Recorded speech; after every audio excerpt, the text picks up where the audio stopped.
এই মুহূর্তে কেন্দ্রীয় শহীদ মিনারে আছেন সহকর্মী মেহেদী হাসান। সরাসরি চলে যাচ্ছি তার কাছে। মেহেদী, আর কয়েক ঘন্টার অপেক্ষা, এরপরে ২১-এর প্রথম প্রহর। সেক্ষেত্রে রাতের আনুষ্ঠানিকতা কি থাকছে? নিরাপত্তার জন্য সড়কের বিশেষ নির্দেশনা আছে কিনা, এবং ২৪ জুলাই এবার বিশেষভাবে প্রতিফলিত হচ্ছে ২১-এর উদযাপনে, বিস্তারিত জানাবেন।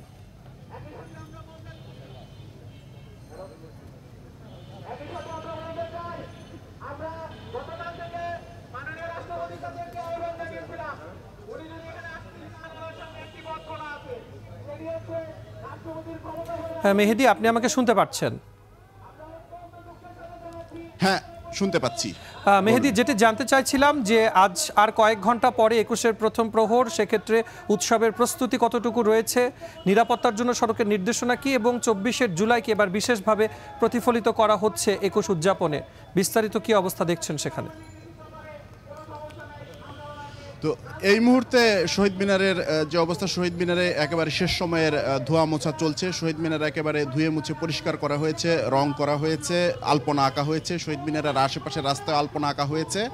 শহীদ মিনারের মূল বেদি এরই মধ্যে একেবারে ব্লক করে দেওয়া হয়েছে। নিরাপত্তা বাহিনীর সদস্যরা শুধু ভেতরে আছেন, বাইরে ভেতরে আর কেউকে প্রবেশ করতে দেওয়া হচ্ছে না। তবে সামনের রাস্তাগুলো দিয়ে মানুষ এখনও চলাচল করছে। কিন্তু আপনি জানেন, শহীদ মিনারের নিরাপত্তা নিশ্চিত করার জন্য এই এলাকা একেবারেই সব রাস্তাঘাট আটকে দেওয়া হবে। নিরাপত্তা বাহিনীর সদস্যরা যেটা জানিয়েছেন, রাত ৯টা নাগাদ আশেপাশের সমস্ত রাস্তায় আটকে দেওয়া হবে। এখন পর্যন্ত মানুষ চলাচল করতে পারছে।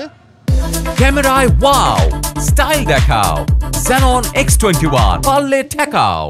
আর শহীদ মিনারে ২১ ফেব্রুয়ারি যেটা হয়, ২১ ফেব্রুয়ারি আমাদের আন্তর্জাতিক মাতৃভাষা দিবস, একটা আবেগের জায়গা জাতির কাছে। এই ২১ ফেব্রুয়ারি একমাত্র দিন যেদিন বাঙালি জাতি ভাষার জন্য তাদের আত্মত্যাগ করেছে, রক্ত দিয়েছে। এই উদাহরণ পৃথিবীতে খুব নজির আর তেমন একটা নেই।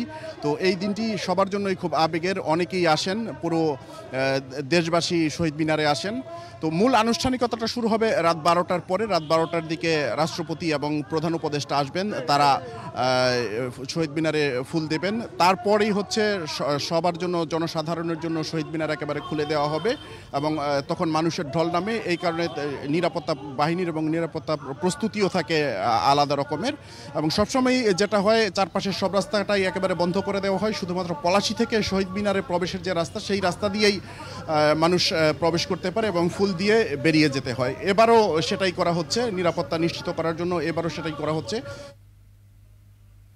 মেহেদী, আপনাকে ধন্যবাদ। আপনি আরও তথ্য সংগ্রহ করতে থাকুন।